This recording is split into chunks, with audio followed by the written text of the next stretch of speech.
All right, the Reds, just 5 more games at Anfield this season in the Premier League, and they could be crucial in Liverpool winning the thing.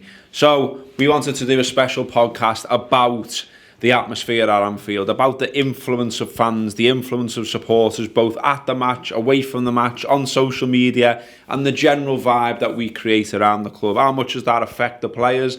How much does it influence the players? How much does it help them win the match? How much does it put the opposition off? The whole thing. So what we wanted to do to talk about that, we got a lad from the Spion Kop, Sam Evans. He joined us. We got Tony Barrett, who works for the club and works liaison between fans and the club. And we got a player. We got Andy Robertson, the best left back in the Premier League. We got him in and we asked him those very questions. So here it is.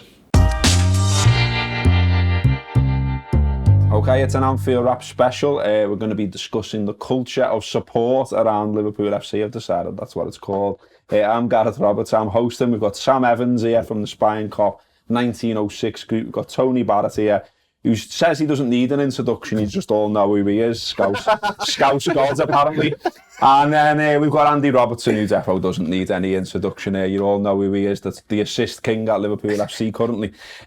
What we wanted to discuss here was the Bournemouth game in particular, lads, was brilliant, I thought. And I think anyone who cares about the atmosphere that's generated at Anfield loved the Bournemouth game, because it was not amazing opposition that you got dead exciting about. You know, it's not a Man United, it's not an Everton, it's not a big European game. It was a Saturday, it was a 3 o'clock kickoff, and all of those things together, for as long as I've been coming to Liverpool, which is a long time, I've often meant that it's a little bit stale, a little bit low. It's not the atmosphere that we all dream of and that kind of thing. And for Bournemouth, it was boss. For Bournemouth, it was brilliant.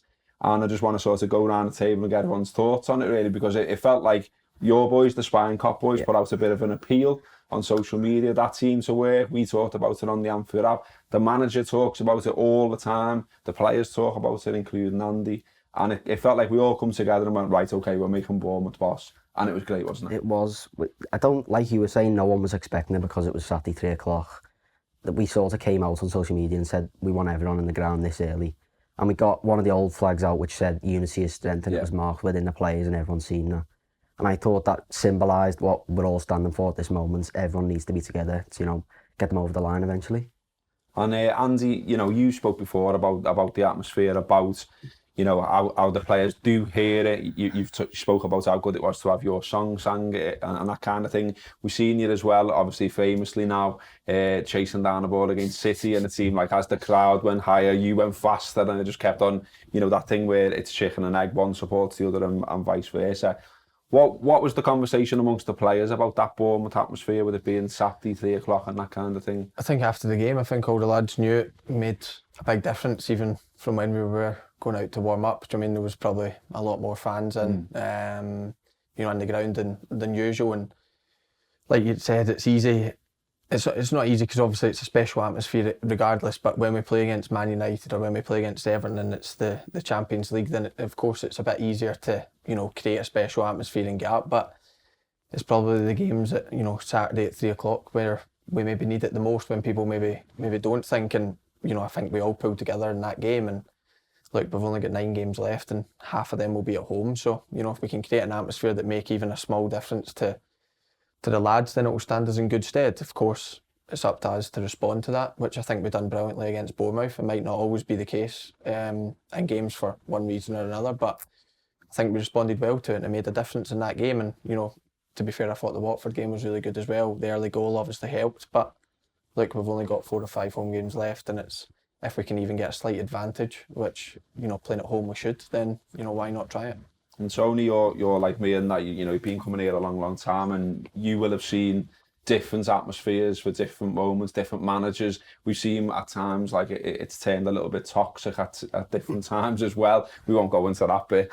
But it was really good against Bournemouth, wasn't it? It was good afterwards as well that you saw Trent come out and talk about he'd never seen something like that for a 3 o'clock Saturday. But perhaps more importantly for me, you saw Steve Cook come out, the Bournemouth defender, and say, we knew early on that was going to have an impact. And that's the important bit, isn't it? Because fans talk amongst themselves all the time, and I think I think sometimes we let in what people outside of our Liverpool bubble say, and we shouldn't do, because they'll go, Scousers are always banging on about atmosphere and how great Anfield is and stuff like that. And if we think it is, and if the players think it is, that's all that matters, isn't it? No, I think to understand Watford, though, with Bournemouth, you've got to understand what happened the Leicester game. And the Leicester game was one of those watersheds for probably the wrong reasons on the night. Anfield just felt overexcited and anxious at the same time. It was just weird. City had lost the night before. I've always thought if City didn't lose the night before, Anfield would have been a different place the next day. Because City had lost, and it felt like this is like a big chance. And it was still January. There's still all these games to go, but it felt like we had to win today. And if we don't win, what happens? And I thought that filtered through the stadium, the players. It just felt like that. And the Spion Kop lads, it was them who reacted to that. And there was a bit of a call to arms in the week building up to Bournemouth. I've been speaking to Adam Kearns from Spion Kop a lot, and it was this: what can we do? What can we do to make it better? And it was the same with the players. The lads were speaking to me about what we could do, what can they do to help, what can we do to make a difference.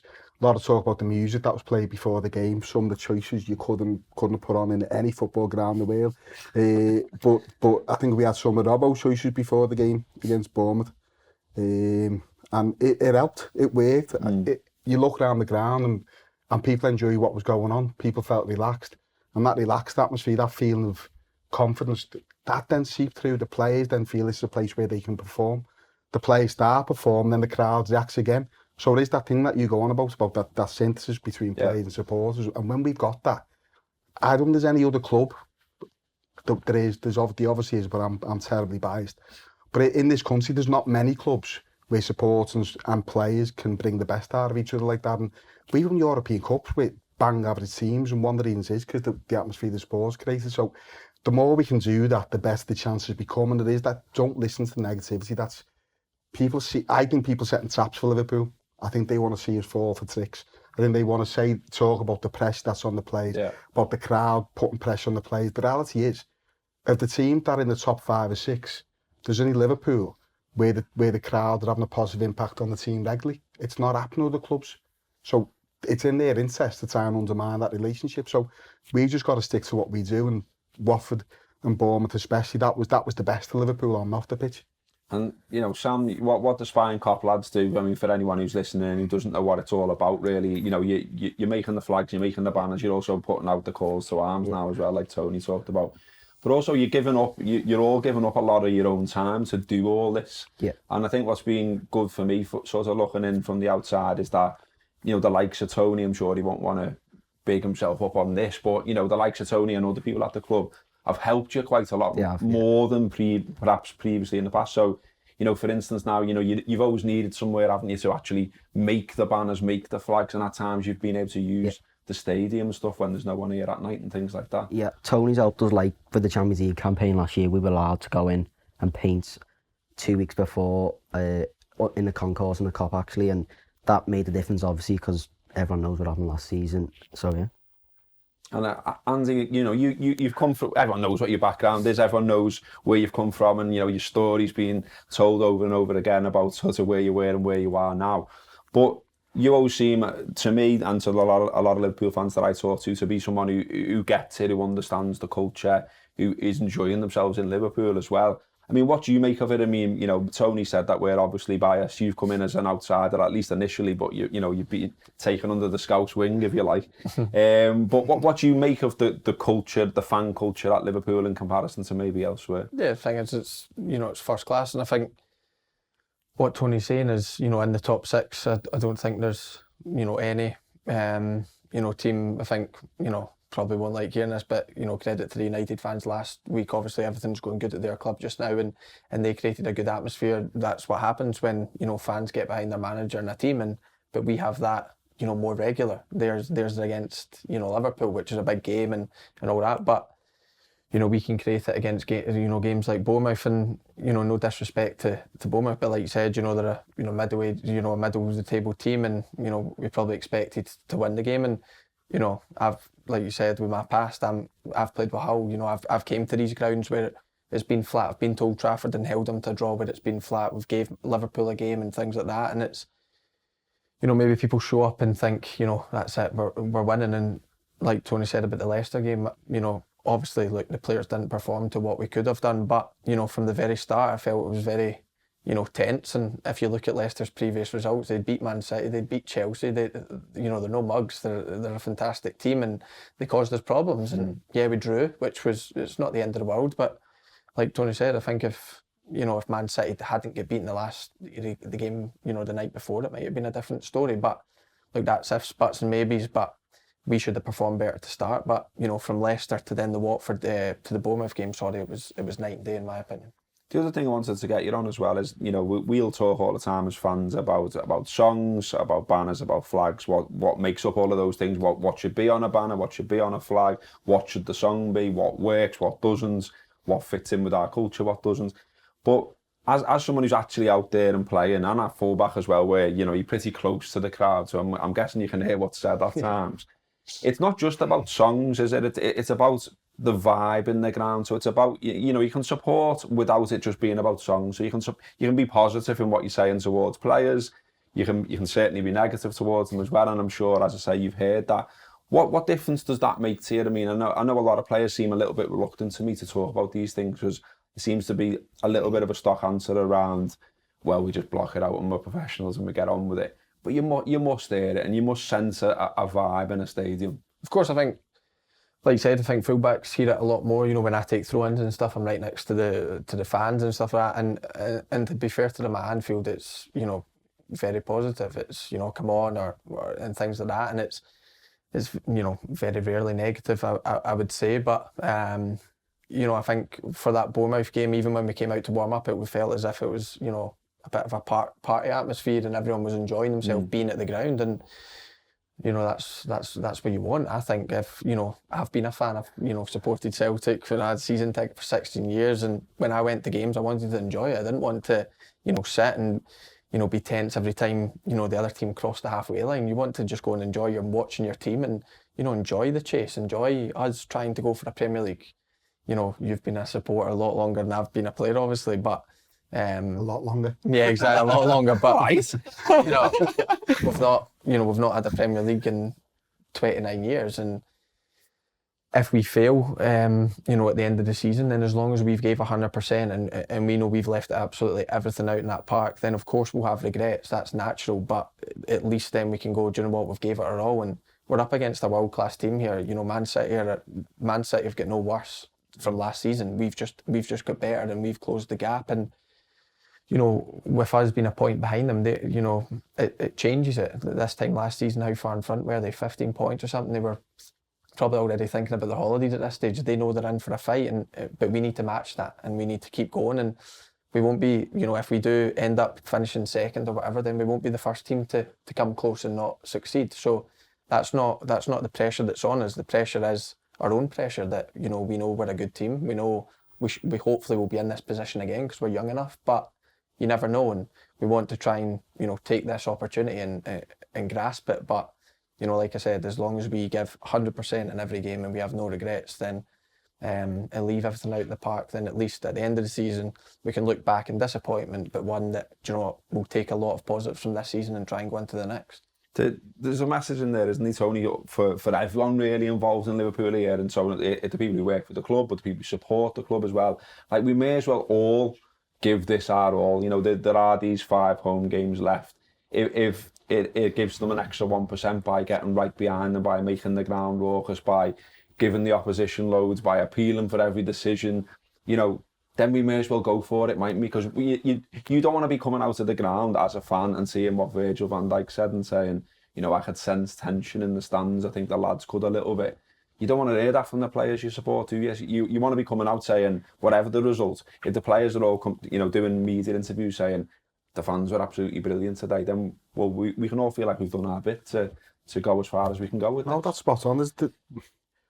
I looked the last few weeks and a lot of things that have been said and written about Liverpool fans, and usually by people who haven't been in the ground, and it's frustrating me, and it frustrates me more when people associated with Liverpool buy into that in any way. And there's been all this talk about pressure and bottle and all that, and the players can't cope with the pressure. And you look at Andy's career, where he's come from. He gets let go 15, 16, comes back from that.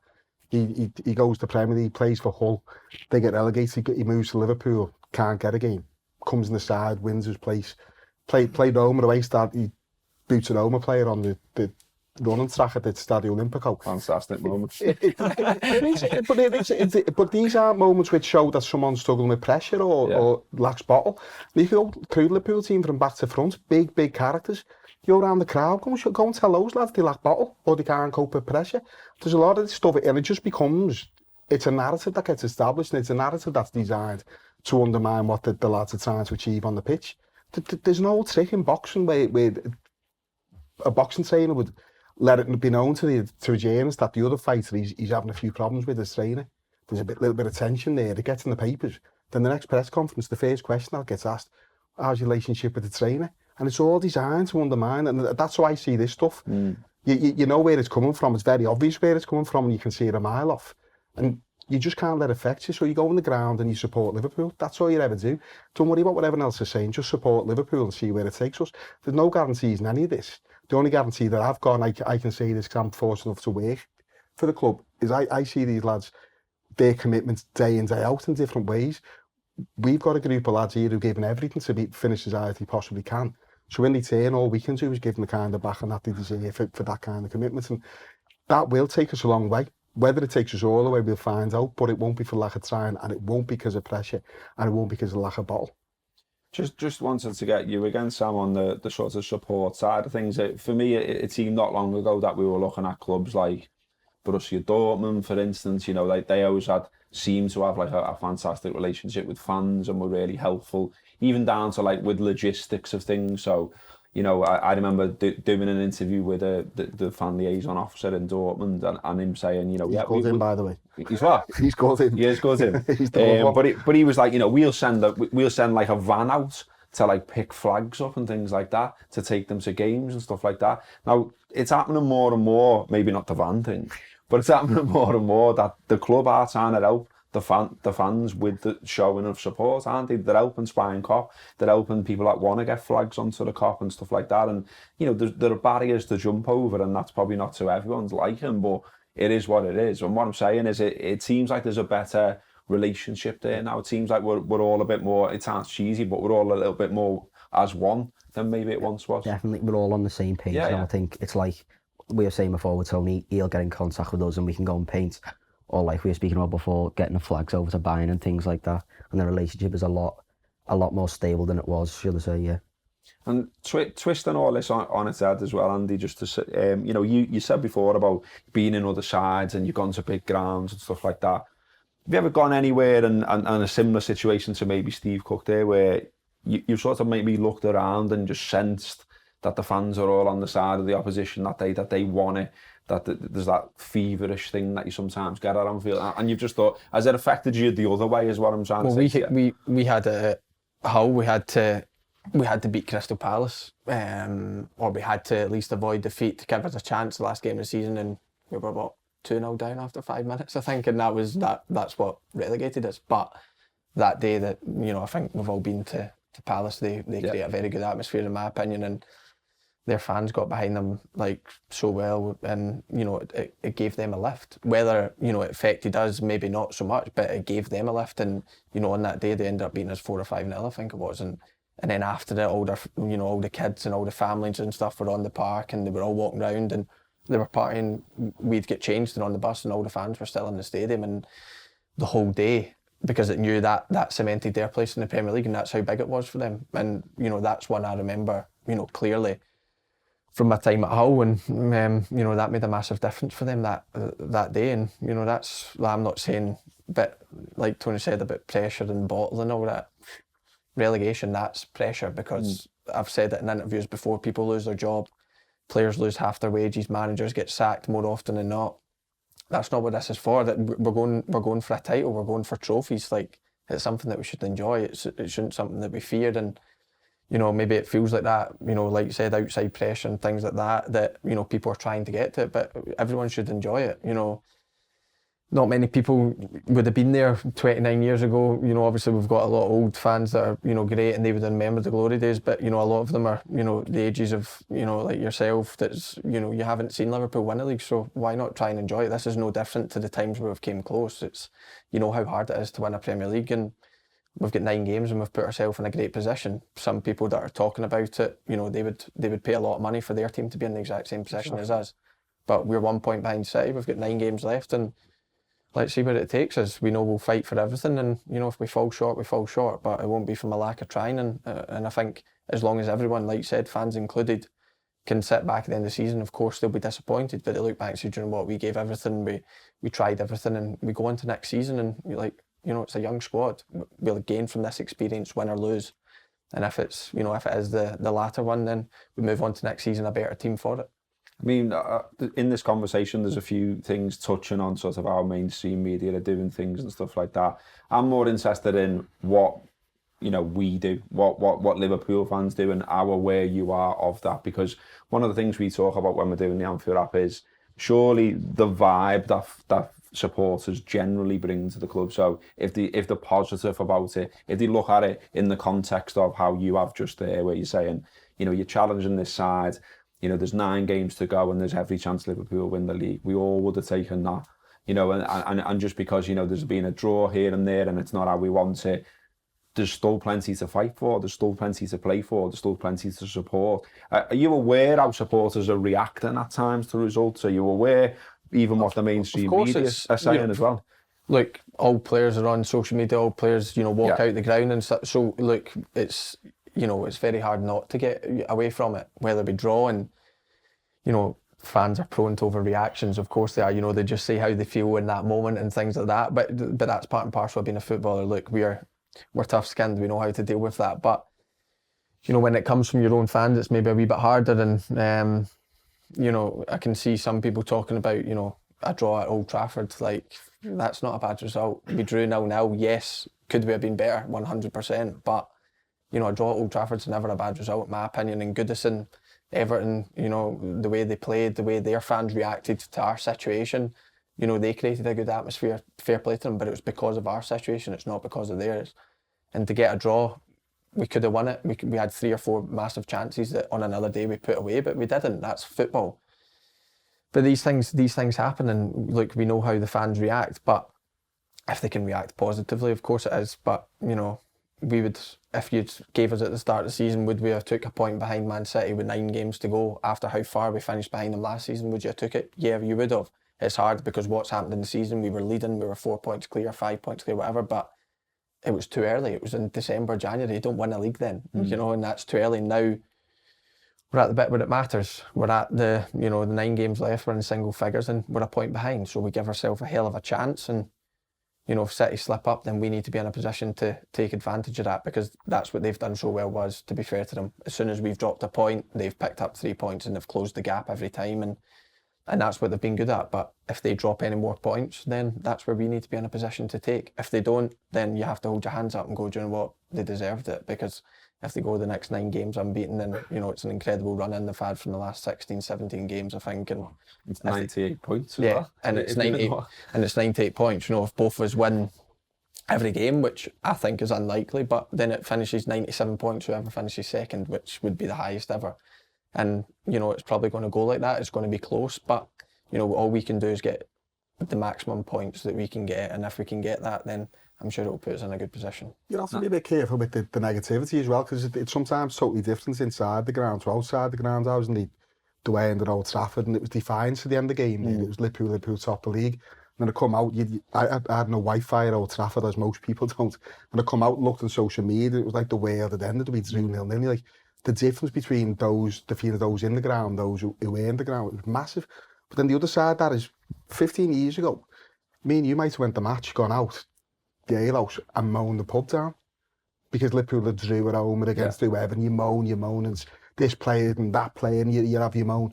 But it just belongs to us, whoever's in our company. Yeah, there's not. Now it's on social media, and someone retweets, and this perception is that this negativity is not just, it's just social media. Yeah.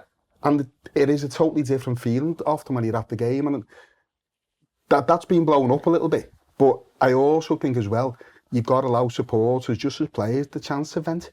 Sometimes you just got to howl at the moon. It hasn't been our day. We haven't got the result we wanted. The league tables now looks a little bit different, and you want to have a little bit of a moan. That's just the most normal thing in the world. But as long as it ends there, and it doesn't come into the ground the next game, I think that's fair enough. I think we've all got a right to have a little bit of a moan. I think the Man United game was, because I'd done press after it and I remember it, and people were saying, you know, have you slipped up and stuff, and I said, just look at how, what, 4,000 or 5,000 fans in the corner at the end of the game. They were all singing Liverpool top of the league. They were all, you know, not happy with a draw, but they were celebrating they were top of the league still, and like you said, I think everyone's seen it, you know, people on social media and things like that. It was very, we've blown it today. Do you know what I mean? But they probably 4,000 or 5,000 that go to every single game. Like, no offence, they know more than people that maybe don't watch every single game. That's only a fact, because they see us week in, week out, and they were celebrating the draw at the end of the, and when we went over to the fans, they were all clapping, they were all singing and everything, and they believed it. But then, like you said, it's changed a lot, and social media doesn't help that, because, you know, like you said, 10, 15 years ago, if you're going to the pub and you're moaning, then it's only going to go to 20 other people, and that's fine, and then it's done. But now, you know, it starts building momentum, start people building it, and then maybe the press get a hold of it and blah, blah, blah, and then it goes, it can go worldwide as easy as that. But, you know, back then it was probably, it only goes to your 20 mates, which is fine. Imagine if Ronnie Whelan had been on social media in 1985, the stick he was getting on that, one of Liverpool's great players, and he's get dogs abuse. Now players get that on social media. It's bizarre, but it is the way it is. Well, you'll know, Tony, as well, that whatever we do as well, that there are some, for want of a better phrase, misery arses who support Liverpool. But what I was going to say was, we've got Burnley on Sunday, and you know, straight away for me, like you turn to Burnley and you say, okay, it's Sunday at 12 o'clock, and people can do the thing what they did about Bournemouth and say, well, that's not conducive to a good atmosphere. But then you can say, well, it's in our hands to do something about that, though. So, you know, it's in everyone's hand who goes to Anfield on Sunday. They can go earlier if they want. They can sing if they want. They can make a flag if they want. They can get involved in songs and maybe they don't normally. You know, they can do all the stuff that Sam and the Spion Kop are encouraging them to do, can't they? Just because it's 12 o'clock and it might be, you know, Saturday's traditionally a night out night for a lot of people and things like that. Sunday's traditionally a time when they might want to have a bit of a lie-in. We've heard Jürgen talk about that. He's not a fan of these early kick-offs. He says something like it's like playing footy when you're having your breakfast. But we've just got to forget it. Again, we've got to forget about all that and remember the title race bit, haven't we? There's a very football logic to this, though, isn't it? Because there's not many things you do in your life where you go, if it's 12 o'clock, it's really bad. 12 o'clock all the time. If it's 8 o'clock at night, it's perfect. There's not that many things where you do that. Football's always been that way. It's always, we got the 8 o'clock kick-off against Huddersfield on a Friday night, and everyone goes, that'll be all right. You don't have to think about the atmosphere then. Everyone finish work, gets to go a couple of pints, come to the ground and be bang up for it. It's just the way it works. If you play football, you'd have an early kick-off, you hear the captain after 10 minutes shouting at someone who's not at it, get out of bed. It's that thing, the football logic. But you've got to forget the clock. It's that thing, it's hard, and you have to rearrange your life in different ways. That lads who play Sunday League and people who are kids who do whatever, you have to make special arrangements for a 12 o'clock kick-off you're not prepared for on Sunday. But you can do that and get in the ground and forget about the clock. You're in the ground the same amount of time. You'll get in an hour before kick-off, half an hour before kick-off, you'll go just after final whistle. So you're in the ground for 2 hours, so you may as well, and this is what Jürgen always says, you may as well be the best that you can be while in the ground. If you can do that against Burnley, 12 o'clock on a Sunday, the lift it'll give the players, because that negativity can't seep out. It can be that feeling. It is 12 o'clock, it is Sunday morning, pretty much. What's the crowd going to be like? How are we going to play? If the players come out and it feels like the supporters that are on this, they'll respond. And at any other club, you might be able to say that that's not tested. Liverpool, it is. It's tested over 40, 50 years. That if the supporters are on, the players respond, and vice versa. So if we can get that, if we do get that good atmosphere, we do give the players the best possible chance to perform. That's all we can ask. And the manager's massive about it, isn't he, Rob? Because, you know, he every single programme notes, every set of programme notes, every single press conference he does, he seems to put a message out there to us as fans and say, get the ground bouncing, get behind the lads. And so, you know, you must know that that's his stance on it all as well in the dressing room. Yeah, I think, obviously, you mentioned Dortmund, you know, previously, and I think he's been very lucky that, you know, you watch Dortmund and it's great going, like when they walk towards the yellow wall and things like that. So he's been used to it, and then he's came here and that's continued. So he's obviously managed 2 clubs with, you know, that create a special atmosphere in stadiums, and, you know, that's where he knows how big it is. He obviously won trophies there, and, you know, I'm sure he would have said the exact same thing then, how important the fans were. And, you know, like Tony said, although the timings and stuff like that always change, but you're in the ground for the same amount of time, and he'll say to us, you know, as long as you give everything that you can in the space of time that you have, obviously ours starts a bit earlier, you know, preparation and things like that, but as long as our mind's fully on it for, you know, probably the 3 hours that we're in the stadium by the time we do warm-ups and things like that, then if we give it all, then that's all we can do, and then we go home to our families and deal with it. It's the same with the fans. They're in a bit less, but they might be in for 2 hours or an hour and a half or whatever, but, you know, if they can, you know, they pay a lot of money. They pay a lot of money to be a season ticket holder and go to every single game, so, you know, you don't want to pay a lot of money to not enjoy it. Why not, you know, just enjoy the game? Like you said, you're probably getting grief off the missus for being there in the first place, so you may as well enjoy the 2 hours before you go back home and get rollicking, probably. Sam, you said to me before that you had a question for Andy Robbo, so I'm going to put you on the spot, mate. Have you got one for him now or not? I don't know. No? I know I've just put you on the spot, but I just remembered you said before you had a question. Don't worry about it. If you haven't, it's blank. You put me under pressure. No, it's all right. Honestly, it's all right. I just thought it'd be a nice moment for you to do your Michael Parkinson impression. Something you said there about Jürgen and Dortmund, I think we're lucky at the minute with the players we got at Liverpool, because if you look at it, Andy's Celtic fan, the supporter culture there is very similar to here. Yeah. Jordan Henderson, Sunderland, similar thing again. Virgil van Dijk played for Celtic. James Milner, Leeds. You go through them. There's lads there who've been involved. The club's Trent, obviously Liverpool. They know what it is. They know what it is to be a supporter. They know what it is to play in front of supporters with passion. And they know that it's not always sweetness and light. It can at big clubs. If you fall short, there will be disappointment. There'll be days when it's tense. That's just the way it is. That's big clubs. That's big supports. We all deal with that. But they also know the difference supporters make. And that's one of the things that in my job, that the one element of my job that has been easy, has been the players interacting with supporters in this kind of way, because they do get it. They absolutely understand. They understand the difference it makes. Yeah, well, as I said there, I think it's in everyone's hands to be the best they can when they go to Anfield on Sunday. That includes the players, that includes the fans, that includes everyone really. So if you're going on Sunday, maybe get there a bit earlier, maybe make a flag, maybe make a banner, maybe get involved in the songs and stuff like that and support the lads. And if you're on social media as well, just have a think, because I think, you know, we're given, as you say, Tony, it feels like at times Liverpool fans are giving people an opportunity to write those crap articles where they say Liverpool fans are saying this on social media and things like that. And we know that, you know, Manx are looking in, we know Evertonians look in and all the rest of it. And as soon as they see any cracks, they jump on them. So, I mean, it might all be a bit cheesy, but who cares? Like, if we can get behind the lads, if they can go on, they can push on. And as Andy said before, we're all hard and we could do with seeing another title sometime soon. So, no, thanks Andy for today. Thanks to Sam, thanks to Tony. That's been an Anfield Wrap special. Hopefully it's got your blood up for Sunday. And if not, why not? Get behind the Reds on Sunday. Up the Reds.